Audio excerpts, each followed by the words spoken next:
بسم الله الرحمن الرحيم. الحمد لله رب العالمين، وصلى الله وسلم وبارك على نبيه الأمين وعلى آله وصحبه ومن تبعهم بإحسان واستنى بسنتهم وسلك طريقهم إلى يوم الدين. اللهم لا علم لنا إلا ما علمتنا إنك أنت العليم الحكيم. اللهم علمنا ما ينفعنا وانفعنا بما علمتنا وزدنا علما. اللهم اجعل علمنا حجة لنا لا حجة علينا. رب اشرح لي صدري ويسر لي أمري واحلل عقدة من لساني يفقه قولي. قال المؤلف رحمه الله: فضل النفقة في الحج. عن بريدة الأسلمي رضي الله عنه قال: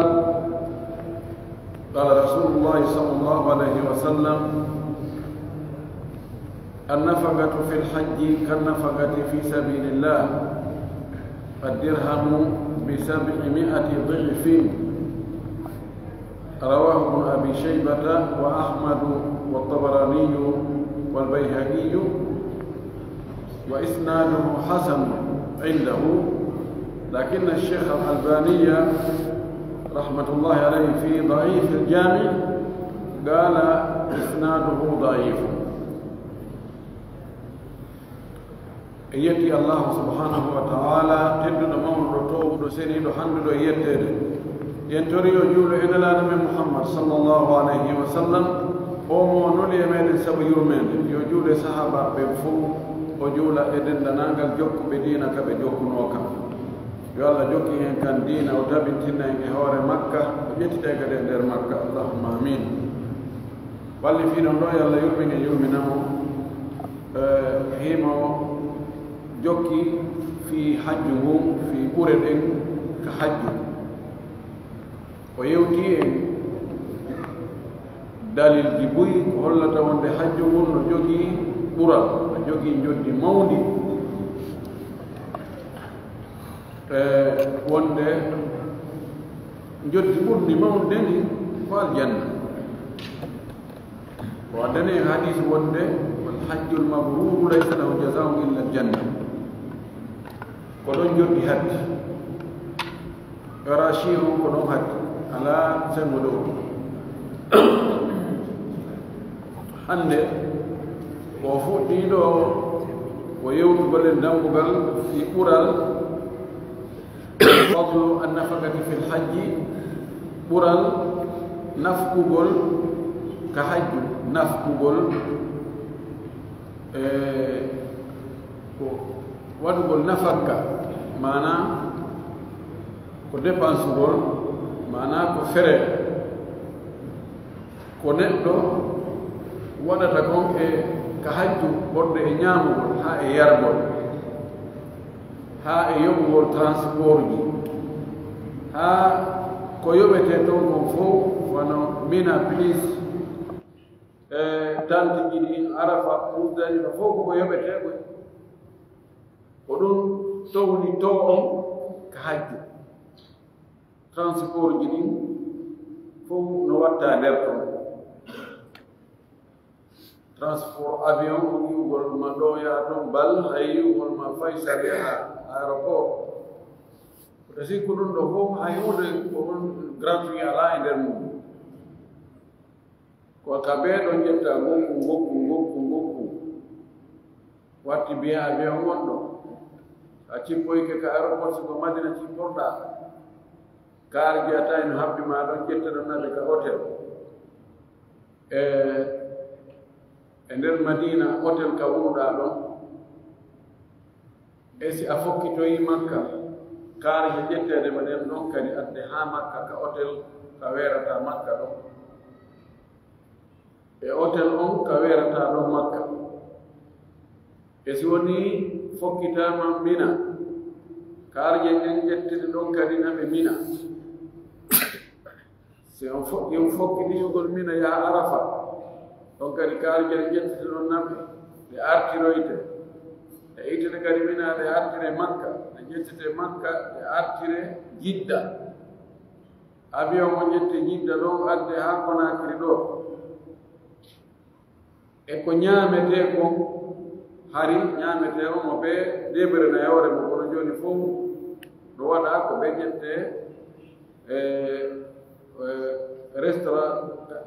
restauration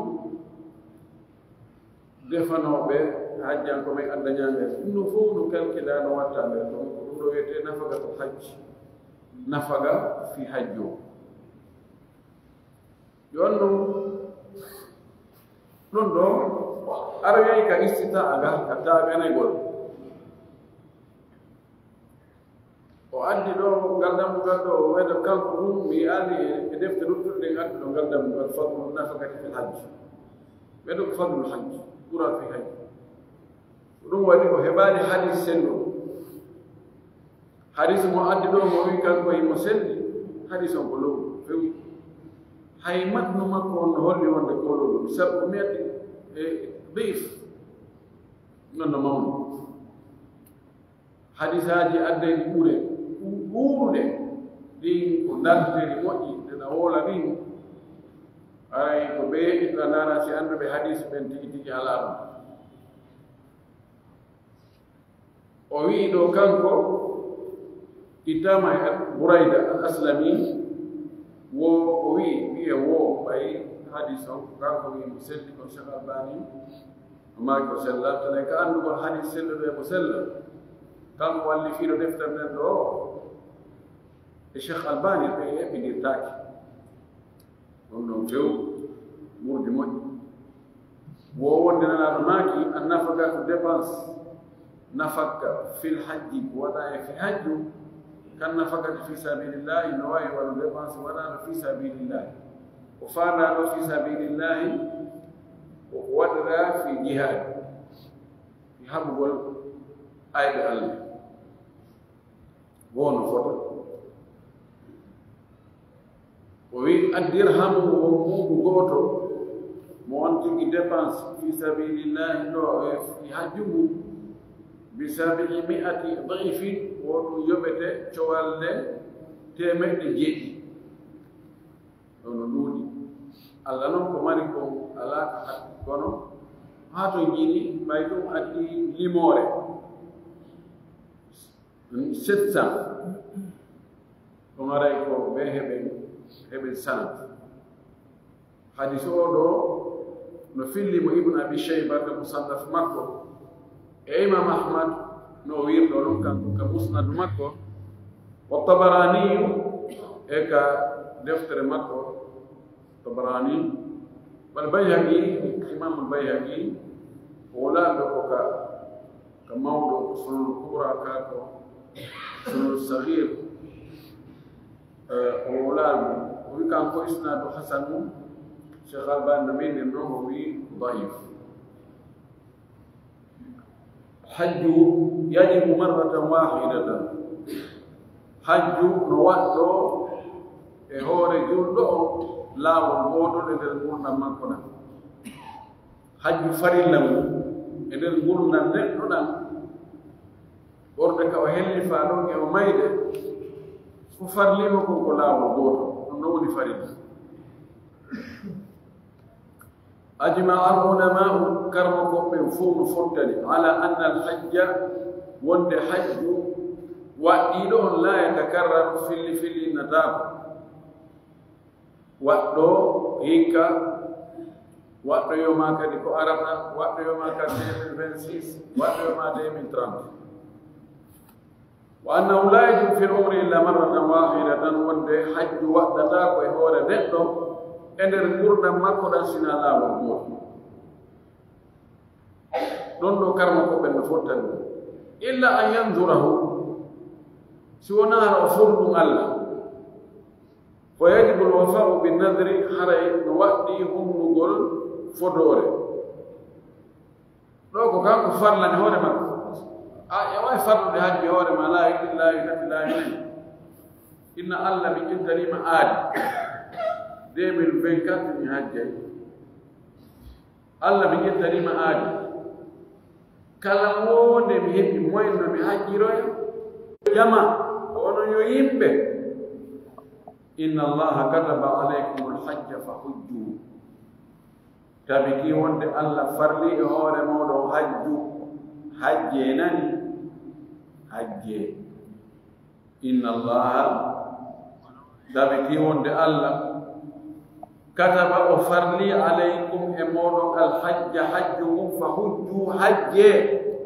ɗo farilla on ari nokkel ɗiɗi inna allaha kataba alaykum alhajja ɗum ɗo ko hikaya habar allah farli e hoore moɗon hajji ɗum ɗo ɗum no gaynano wonde farilla o waɗi noon yamirore fa hujju hajje yamirore nelaɗo sallllahu alayhi wa sallam se heɓaani dalil ko hollata wonde ko rerɗingol e haray ko farilla ɓay o maakino fa qaala rajulum gorko go o wii he nelaɗo a kulla amin ya rasulallah ene ko hitande o hitande ne nelaɗo min hajjata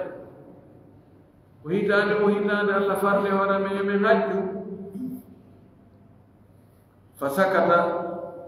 hatta qalaha halata nelaɗo fanti deƴƴi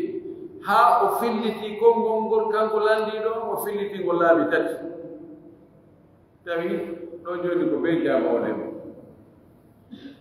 ثم قال ربي نلا رماك صلى الله عليه وسلم لو قلت نعم سمعني نهيه لا وجبت حجم وحدة إمور وجيتان بيتان ولا ما استطعت من تاغتنا ودو هرمي نونا دو هرمي جاب وجوكي نبنو كتاب ماكي ثم قال refto maki daruni tertelan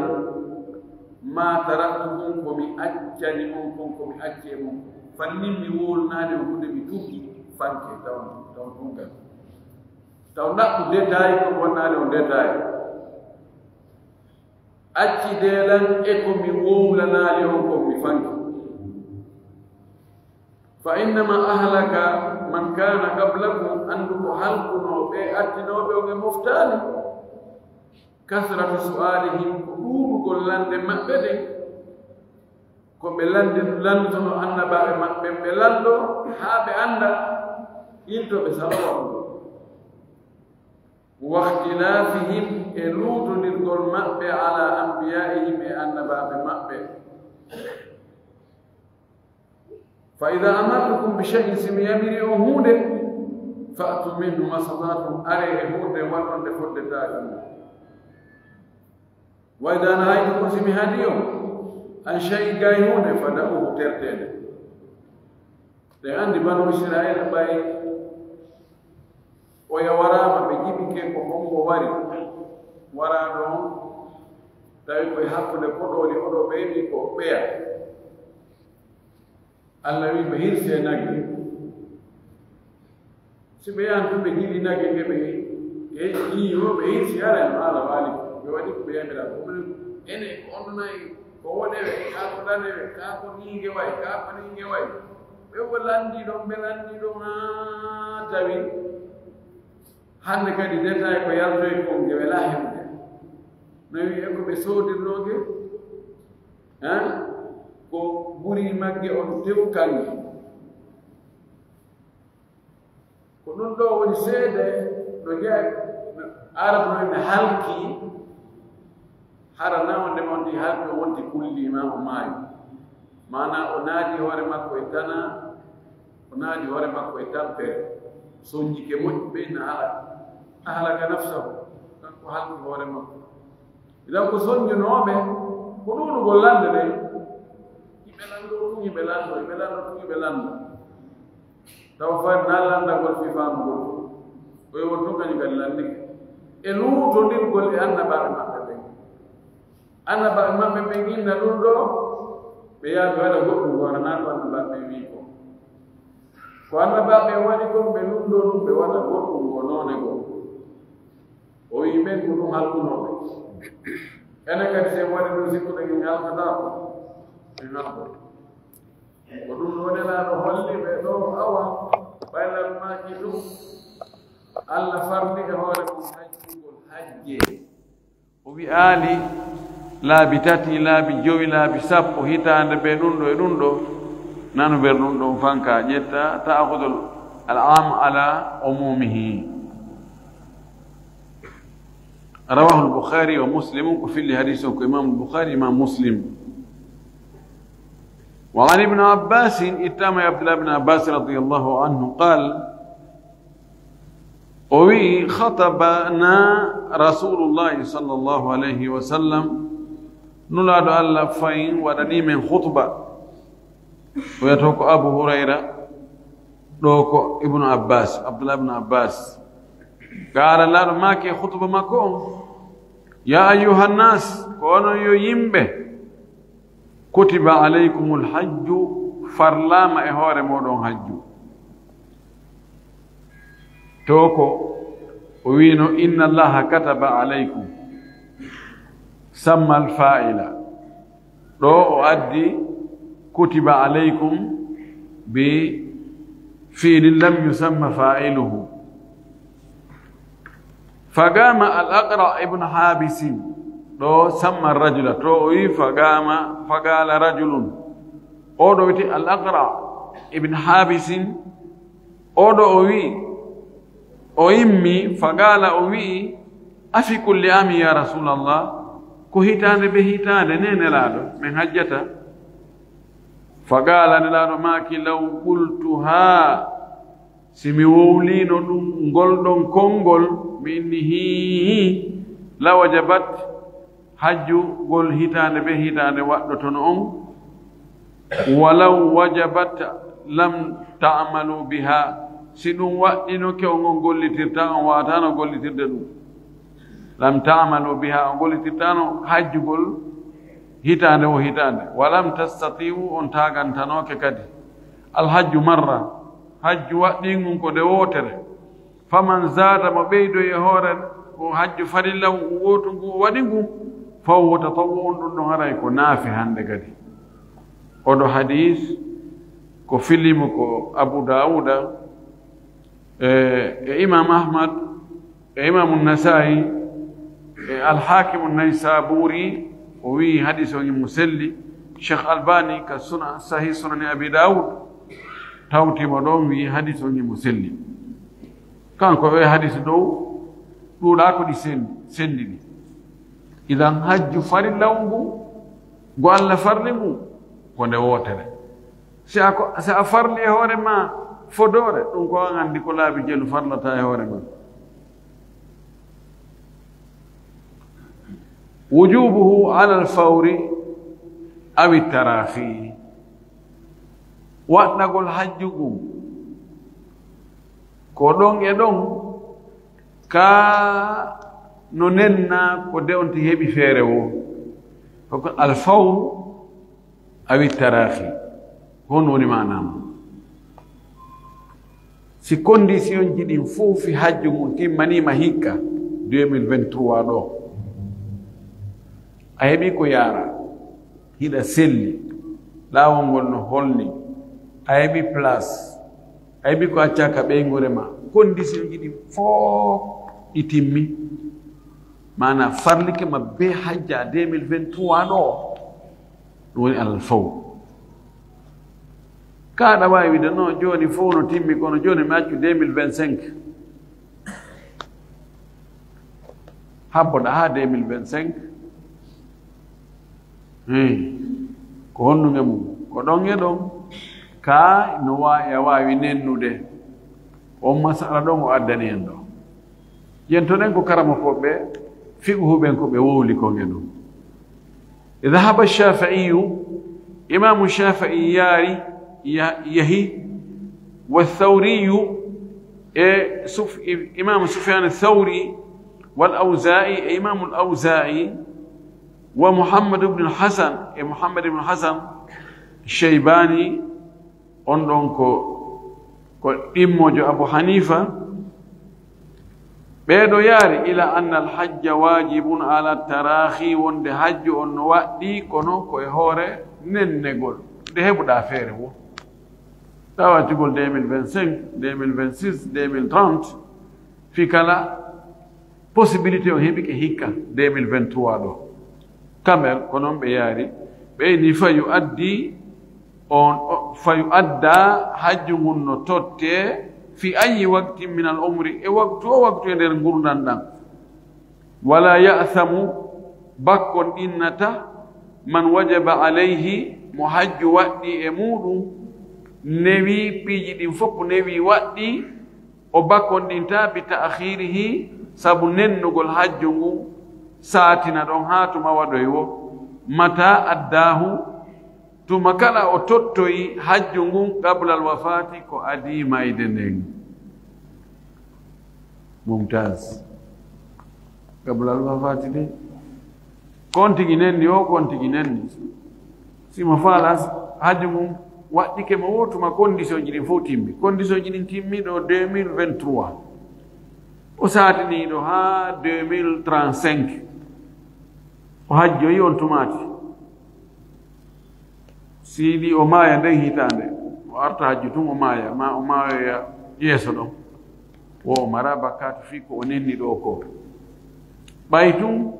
allah faabike mo o tottoyi hajju ngu ado o mayde fii o nenni o alaa bakkatu kamɓe ɗo ɓe yaari noon لأن رسول الله صلى الله عليه وسلم أخر الحج إلى سنة 10 وسب نلادو نني حجنغو هاك هيتاند سبا بره وكان معه أزواجه وكثير من أصحابه no wonduno e makko e ngun hajju ɗon hajjatul wada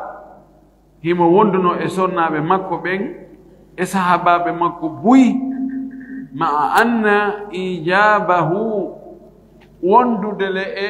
waɗɗinegol hajju ngun kana sanata 60 ɗum wonno ko hitande 6 e fergu ani o nenni 7 on 8 on 9 on haaka 10 so hajjoyi falaw kana wajiban ala alfawri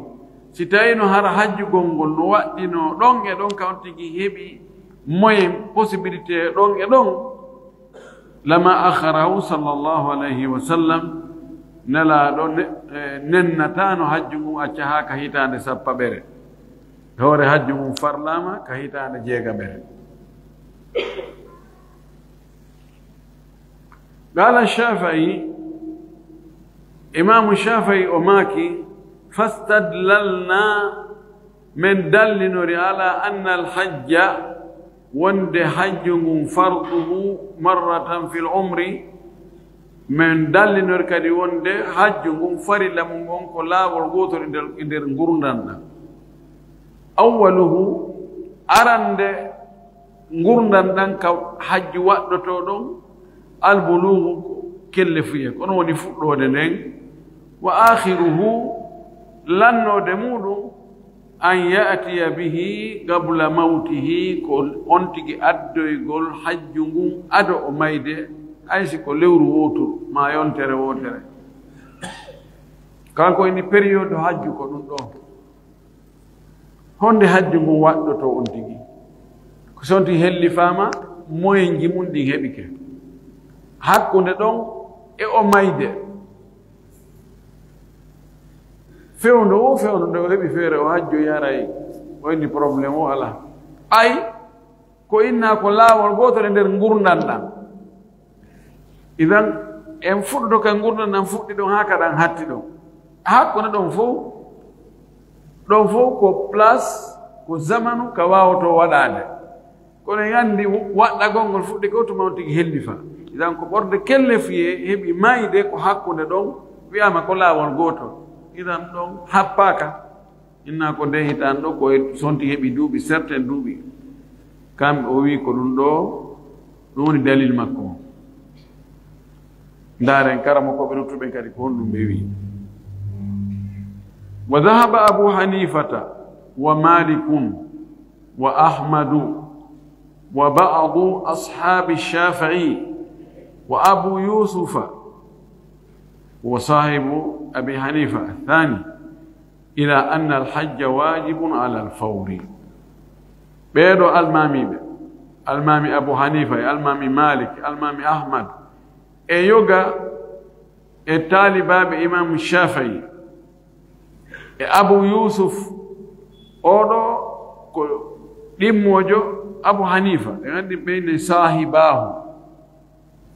أبو حنيفة wondi ɓenɗiɗo wonde ɓe fottay e Abu Hanifa fayde konti Abu Hanifa ko karamo ko maɓɓe kono yaha tawi fayde ɓe woni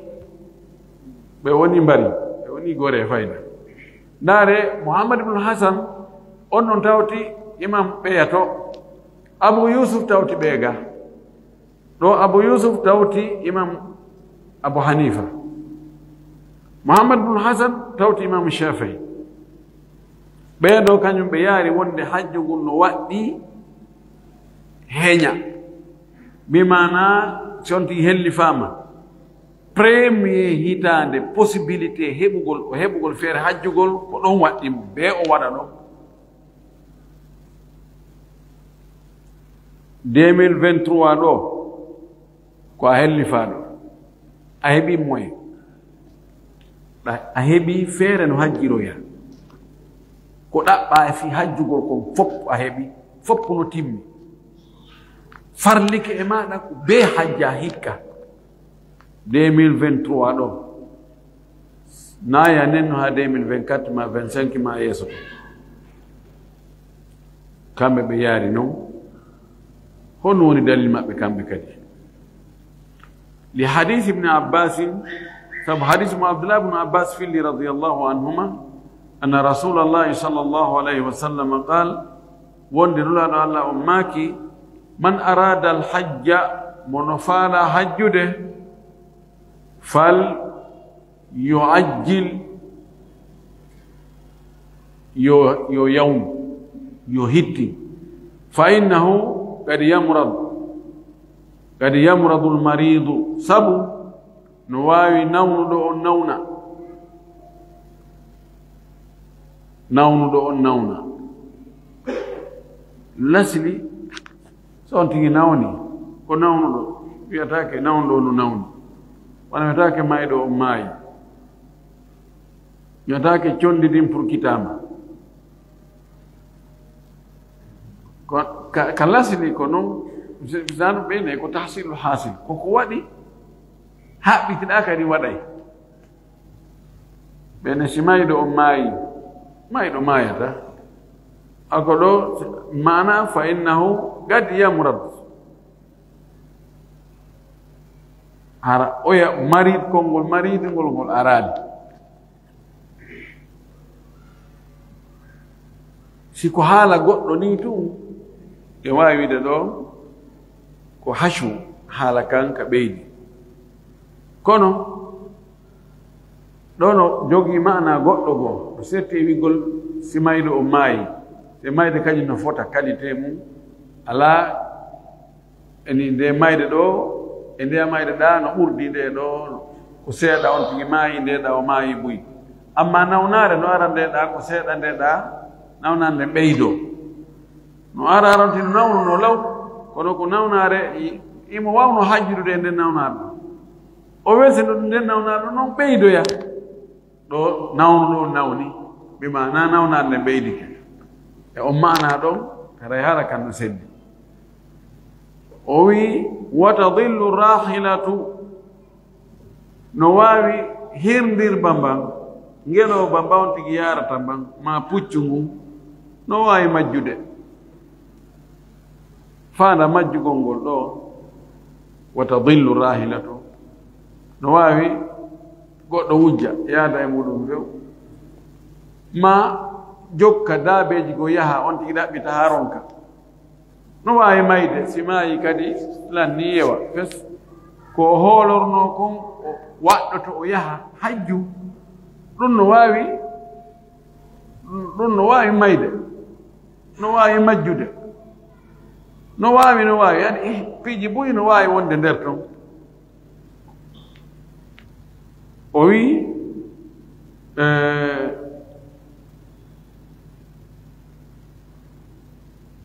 wa takunu alhajatu o wi haaju kadi no waawi wonde wa takunu alhajatu no waawi joni ɗi mbuuɗi ɗi marɗa ɗo hikka tawi ɗe wawno ɗi hajjirde ko arata haaju yanta tawa aɗa jogii ko golliraaɗi tawa naafi hajju tawa suudu no wonuɗa e mum num duyaniri sengo ɓe ngun no yinna ngalaka wone be darnitoɗen ɗo mi mana haaju no yanta wa takunu lhajatu ay ta'taridu lhajatu haaju no waawi arde bi mana on tigi annda ko arata yeeso an maaki on tigi hittin silal maaki on tigi hittin a wi nde on tigi heɓi feere wo kamɓe ɗo ɓe faami hara a luutodiri e nelaaɗo oɗo hadis ibnu maja no jaa e filli imam ahmad imamul bayhaqi tahawi cheikhul albani ko sayi sunani ibni maja maaki hadis o no moƴƴi ɗo woni go'o e daliji maɓɓe kamɓe wiiɓe hajju hum alal fawr ko ɗon e ɗon wa anhu itama kanko ibnu abbas fahin annahu sallallahu alaihi wasallam qala wonde kanko laaɗo maaki ta'ajjalu lhajja yaccine hajju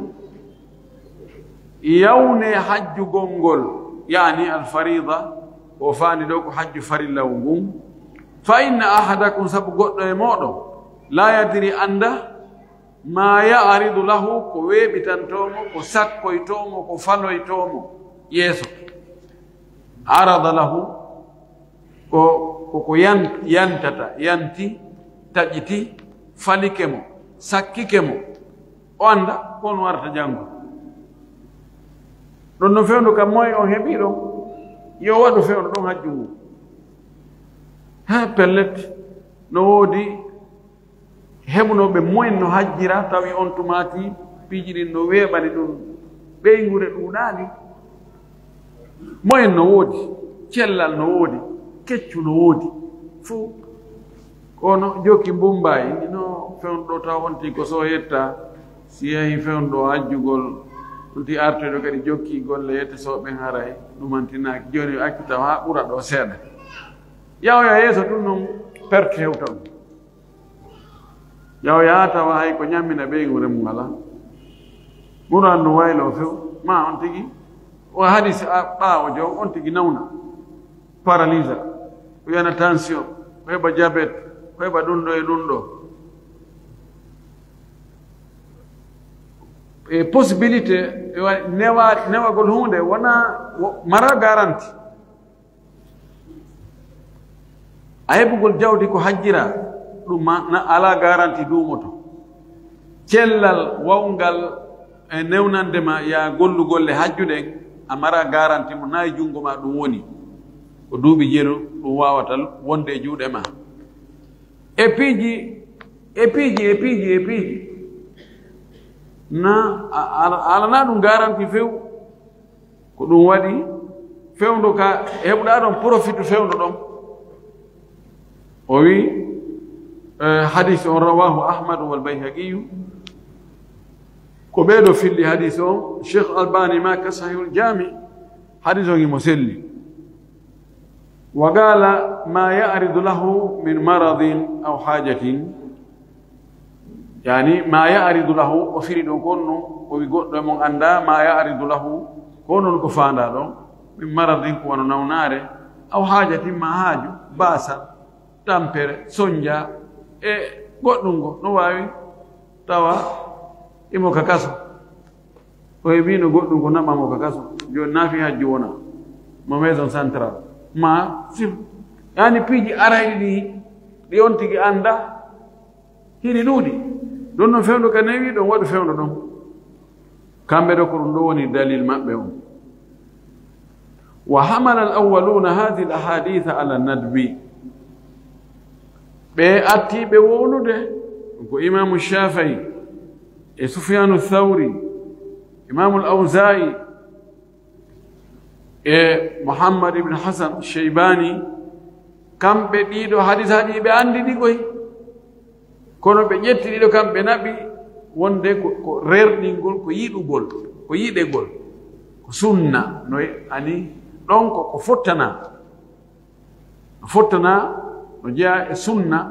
no jeya ko yiɗa no jeya e ko moƴƴi hajjugol fewnu ka waɗɗi ɗum ɗon net hara satinani few ɗon ɗon ko mahallu ijma kamɓe ɓe wiɗi hadis ɗo ko ɗum ɗitindinta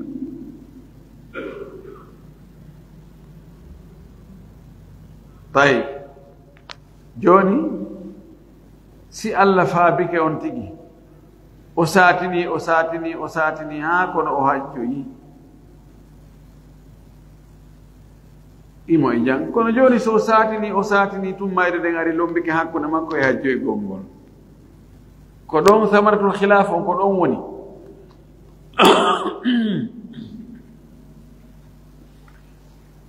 ɓeeɗo sakkitiɓe wiɓe hajjon ko alal fawr ɓe inni oɗo emo jogii bakkatu o landitoyte ko honɗum hayno hajja no gasa o lettoye sabu ko o hajjano kon fi honɗum neware nden fof o heɓike o satini ɗon o wi haami o haami ha mayre ɗen ari lombi hakkude makko ɗon ɗono ummiɗo haali ɗo miɗo eɓɓuno ene jogino garanti balɗe ma luttuɗo ɗen mi andano ko nde ma awa kono hayno waɗa law no wawi ngallandal no wawi aroyde ka amma si tawi woni o satini kono Allah faabike mo o wawi waɗude aɗo mayde nden arde yarli hare mo jogii bakkatu ko satini kon ka o jogaki bakkatu ko ɗo kadi ko mahal foti e dartede moƴƴi no gasa angal bakkatu on ko ɗon ɓuri ɓattade ɓeeɗo wiɓe yo waɗu heña no waɗɗo heña ko kulol tamayde ma nganto heɓoyo taw wawata hajjude e hoore période feƴƴino mo wawno ko ɗo woni murandu ko ɗum waɗi enen ko honɗum wiyete neɗɗo on no nodda e yaccingol nootagol ko Allah farli hoore makko fastabiqul khayrat waɗe tiro e moƴƴereji ɗi o wi wasari'u ila maghfiratin min rabbikum waɗe tiro adodire waɗe heña ɗo ɗon ɗo no rerɗina moƴƴi kono si Allah faabike on tigi o hayso o satini kono o waɗi ado o mayde o jorta haray o ala bakka kono so o satini o maayi o waɗali ɗon haray no woodi ko jokkimo ɗum waɗi haray satingol ngol no mari ella heddi ko aray ko yo Allah faabo mo do o waɗa ado o mayde no sina ɗum haray question ɗon mo wela jaabade yeeso Allah شروط وجوب الحج شرطيجي وقتقول الحج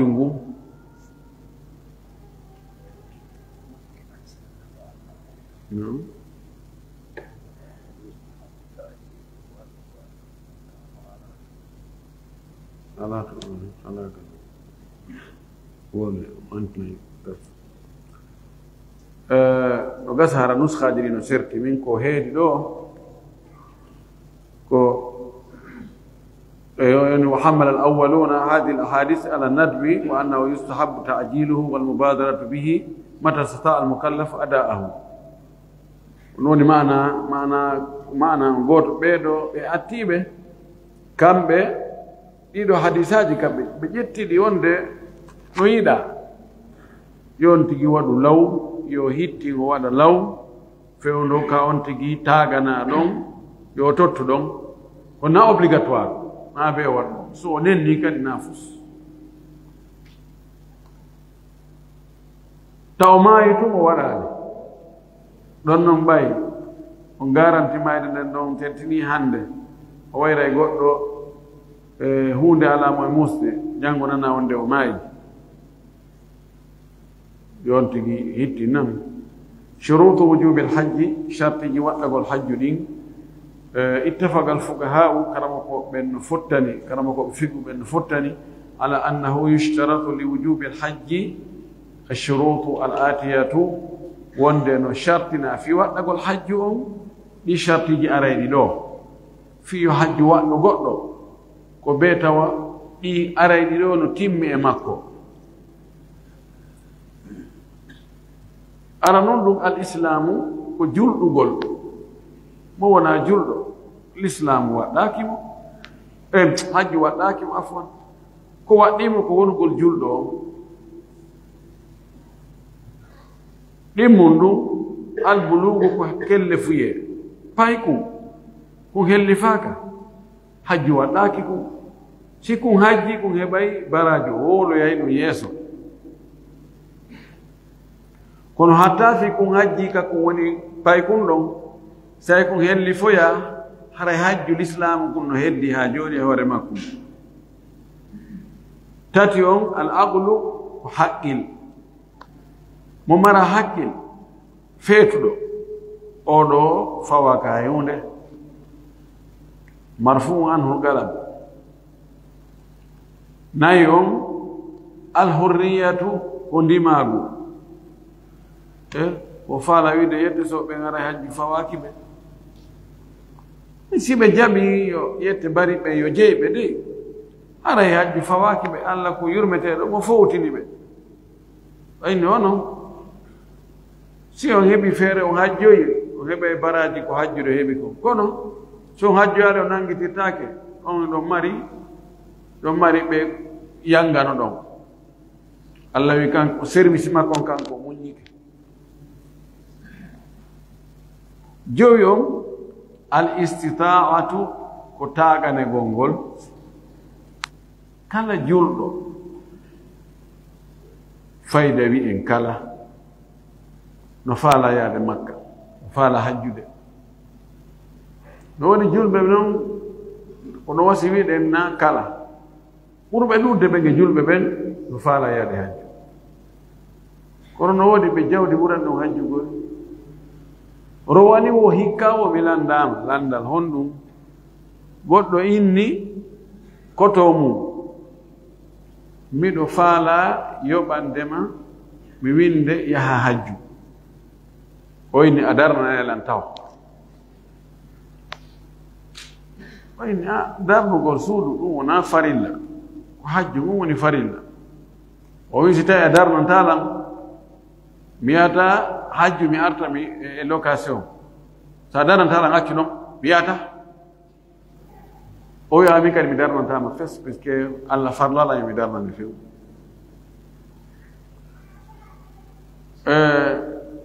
walandimi o inni joni no o wi hari himo anni so yehi makka ɗo yo artu tawa o darnanimo chamu tati sano neɗɗo jogi ɗo moyen o wi kono joni ko honɗum o watta o ɓernde makko nde lanni jiiɓade min to darnu accu ɗon perta mo ɗon taw o suɓaki yahugol makka ngol yahugol makka e koddori allah itta e baasa baaji ɗiɗi no yedde baɓe ɓeccanami hakke ɗono koko moƴƴani ɓe kam hajju ittay baaji ɗiɗi inchallah ittay bakkatu ittay baasa hadis on no muhassanu الحج والعمرة ينفيان الذنوب والفقر دون كورون هيك نيكا دي غدو فاين لاندي كلام وي انكو اسرا ماكو اني فالا بحج نويده وكامبه نو كو دارنا يبدي كامبه بي سيبه دارنا بي سي دارنا تا بي اريو تاونا بي في حج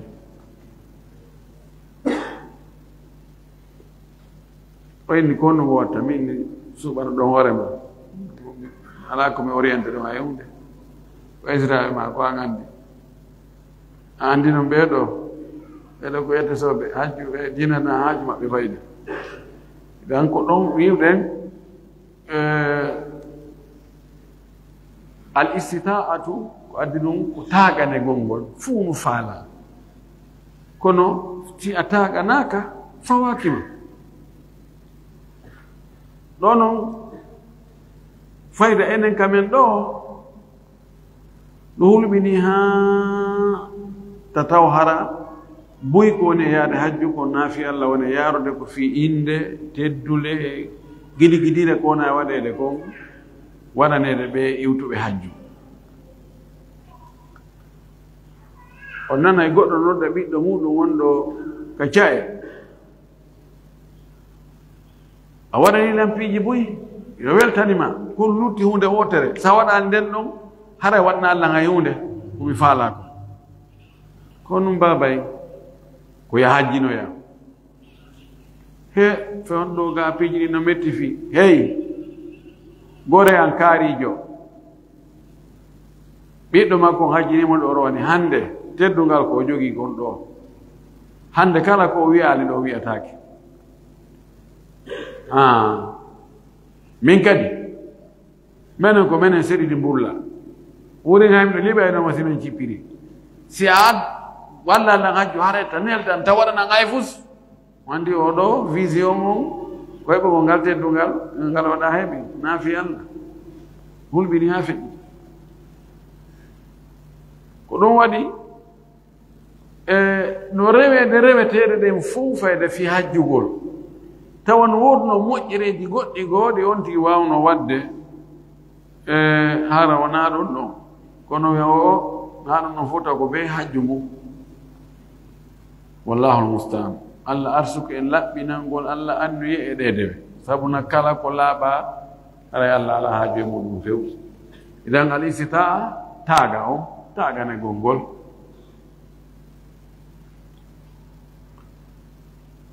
joni noon on tigi heɓi ɗo beru pet ko imma ko darnira suudu ma yaraɗi hajju ɗi wawata yonandema piiji ɗin ɗiri a heɓugo chambre ɗiɗi e salon ma chambre e salon luttane ko hajjiroya ko imma ani ko marɗa ko 80 millions ɗum ɗon no wawi a mari terrain hu ɗo wawi heɓandema chambre ɗiɗi e salon e misal iɗi wawma kadi hajjinoyde kono ɗi wata yonde ɗi ɗiɗi noon ko honɗoki mum hara e waɗɗima waɗugol ko waɗɗima waɗugol kon ko hajjoygol ma dama hiɗa mari capacité fi yoɓugol location wona darnugo suudu wona farilla Allah landoyta ko hay gooto ko honɗum hayno darna suudu si maaya haɗum wolanotoma few tugaale islamu ɗe farillaji luttuɗin ko ɗum landeteɗa no gasa Allah subhanahu wa taala kala ko accirɗa fi makko wiya ɗum ɗo Allah ko sabu maago mi waɗiri sinano mine jogi programme ji goɗɗi goo Allah yejitantama ɗum o lontinante ko ɓuri ɗum moƴƴude si a miɗo an ɗo telen 2000 ko 18 ka ko 19 telen ɓara ɗo goɗɗo kon ɗum waɗi ko terrain makko o yeeyiti nokkugo yimɓe yinne a feeti ko no yeeyita dawtere o wi mi yaha hajju mi yeeyita e o terrain ɗo ɗan jogii terrain ji ɗiɗi oɗo mi yeeyita e ɗo de heɓaaki komi darda oɗa kono mi yeeyita e oɗo mi yaha hajju ko lutti kon ko juuɗe Allah woni kede kam ñande Allah newni mi darno o mi darnay kono mi yahay hajju suka do sunna do dina moy imbe be watti mo feetudo be ngure makko den ko kara sonnajo ko sonnaɓe ɗo mari goɗɗo ko o wino kanko ara ko ɗaɓɓe ka wammo wota ka mamma ko o ni bisimilla siko ɗon suɓiɗa probléme o ala kono min mbi allah noon taala mi heɓa ko min wotoran mi ronkanotade mo o nooti allah hajjoyi wallahi allah okkori mo uddita ɗon ɗo mo jogui galleji ɗiɗi imi andi galleji ɗiɗi mi anda ko woni yeeso ton kon kono mo jogui galleji ɗiɗi idan allah subahanahu wa taala sa suɓike mo a waɗiri fi makko o hakkitirtamani dan alistitaa taganegol faman lam tatahaqqaq fi hadihi shurutu moɗi sartiji ɗo hagonginali e mum timmali e mum fala yajibu alayhi lhajju haray hajju waɗɗakimo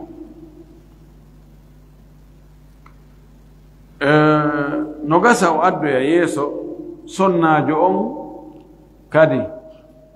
ene kanko kadi hayso heɓa duma haram haray hajju no waɗɗimo si ɗiɗo fof timmi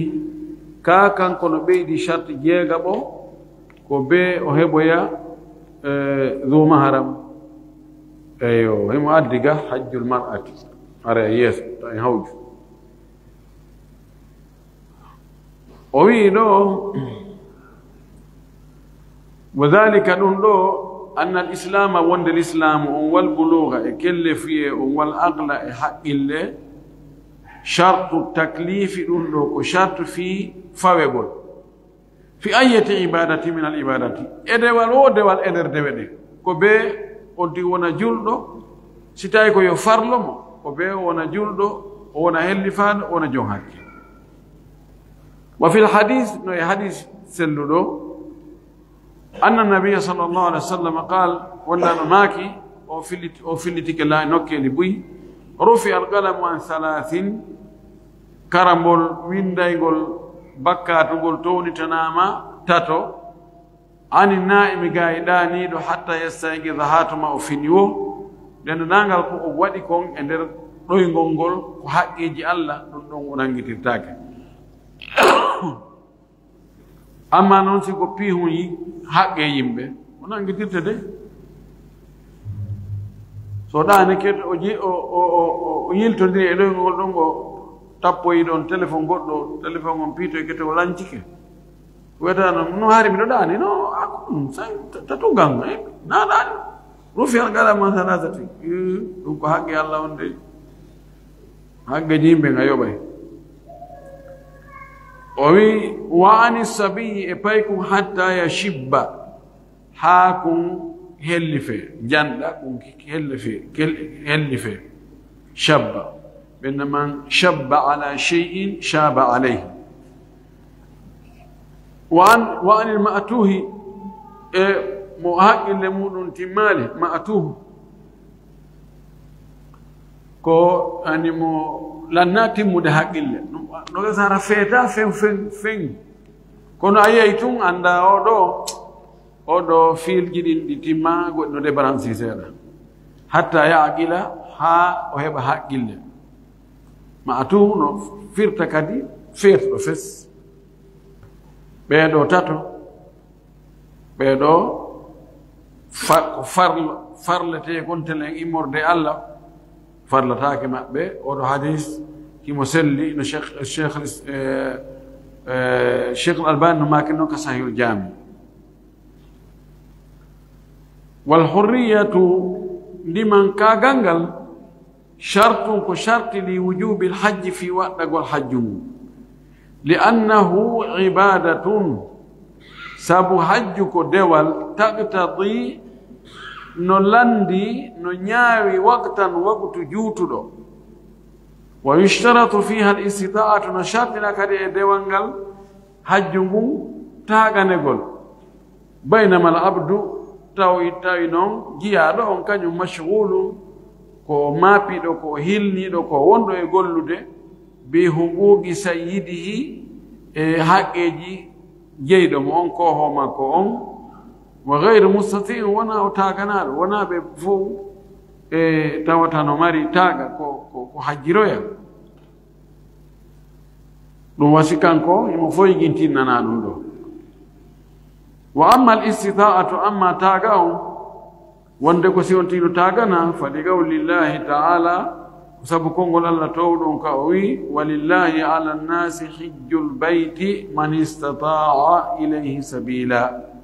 ko Allah wodani fawi e hoore yimɓe ɓen hajjugol ka suudu kono noon ko taganaɗo hewtogol ka suudu ɗon laawol ngol komo tawata imo tagana hewtoygol ka suudu ɓeɗo woni o adday fense fi o istita taganegol andi kongol himo tagana ma o taganaka min mi taganaka ɗum ko kongol mutlak buyi no mortora ɗon si falaka wadde mi taganaka ɗum o yewta en ko honɗum woni taganegol hajju ko hommo woni taganaka hajju tawa oɗo hino jaɓana wonde o taganaka hajju so hajjali haray o nangitirtake hara na noddita goltina men taganaka menen o wolu e ɗum ɗo inchallahu e darsu meɗen arayɗo on si Allah jaɓi hande daroɗen wono ɗo wayiɗo joni yedde soɓe inna nani docteur no inna to wo jeeyaɓe hajju waɗɗaki ɗum wono ɓe wolirno noon ɓeɗo koɓe janggayno e almulakhasul fiqhi e ñawoje goo e arda e docteur koko woɓɓe windi woni e janngude so tawi ko ɓen ɗo windi kon a hawlaaki ɗum windi han kadi goɗɗum addi dalil wodi wonɓe dartade deftere nde ɗo sella tawi addani en sellude oɗo ko windi kon taw janngan ɗum ɓen janngantake ɓay addu an hara ko winduɗa kon an kadi hara ko ɗum ɗon janngete kono an a wawata windude hay indema nde fayda hay fus ala ko wawɗa o ko daragol tun sabota yimɓe ɗum ko Allah noon ɗe ko ñaawoje ɗe en tawɗe wallinanoma ɓuri duuɓi wulure e goɗɗum e wawata changegol ɗum joni noon si tawi yette sojo ala fof purinɗi wonti yette bari lanni fini alhamdulillah nden ɗo ñawre nde waalike to kono si tawi no yette sojo no lutti a wiye joni ñawore nde nde montama alhukmu yaduru ma illatihi wujudan wa adama si yette sojo ala aray ɗon ɗon lanni simo woodi awa ñawore nde no jokkimo ɗo nani kono ko fof e gintinnalngol mum so yahi o heɓay baraji no wawa sonnajo yahugol juma so yahaali juma o nangitirtake so yahi juma o heɓay baraji ko gorko heɓata ko wona yurmede noon kono angal afiranɗa gañoma o innayi wona ngal ɗon enen koko winda wonde nge janngude ɗe en suɓoto noon wonde e nder konnguɗi aroji tawno masala no ari no yeddodiri e ƴetta konngol woɓɓe goo e karama koɓe ɓen ndaarugol dalil on na ndaarugol ɓay ko kaari wowni fillike ɗum laawi bus neɗɗo wonaya jingan neɗɗo on ɓay ko kaari jingan goonga kan jingan dalil on wonɗo so falju ta jaɓamo ka faljere ɗon kono ta hayko mo kadi fesi hayka o hawri e goonga ɗon ko ɗum woni insaf on ka o falji ɗon torɗen Allah yo Allah yaafo mo ɗon ka o hawrodiri e sawaba ɗon ko yen jaɓam no ɓay o faljiɗo nde ñande no hande ɗo fikala o ɗumani kono hakkitande men ala menen e ɗum la wona noon siko ɗum a ƴetti karamakojo wonde na o faljowo wota janngu e juuɗe wuuruɓe ɓen fewno ɗo hay gooto wota janngan kadi mayɓe ɓen few janngu ɓer alqur'ana on tun ƴiyangal sahih bukhari sahih muslim ƴeeɗen tun non no selli jonno honno faamirɗa ɗum ko an andi onno darino ɓe no nodda inna he shuruhatuji alqur'ana ko waɗa sharhuji kon fof tafsir ji ɗi fof yoɗi sunne ko ɗum addi yo mofte ɗe yeddodire ɗi madahibuji arba e khilafat ko wiyeno ɗum fof yo sunne luttiden e nassuji ɗin pet luttiden sahih bukhari sahih muslim sunan abi dawud sunan nasai sunan tirmidhi musnad imam ahmad hara sharhu ala few on tumati ndaren no gerde cheikh mouhamadou moussali ibn uthaymin nde tawano e darsu makko o jaabiɓe o inni kala ka ɓe yeddunnoɓe waɗi konnguɗi tati enen en waɗa e konnguɗi capantati o wi sabu yaferan ɗo nani nam aleykum salam nam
ɓe gambiɓe men donc faano ƴetta ɗum oto yaha hakkude ɗo woɗɗa kono ɓay o crise no woodi ɗo fi o pétrole on ti yahoy ɗo wano ko go ɗo e yaltude leydi ndin ɗo awa ko sunnete ko lanna tawa ala ka heɓo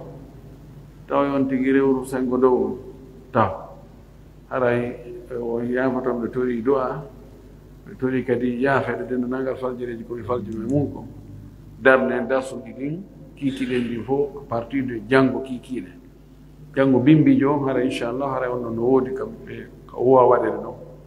eɓe tori duwa e yaafuye kala komi tawata miɗo falji e moɗon haray koyo yaafo miɗo hatojini e du'a moƴƴi e piiji boyi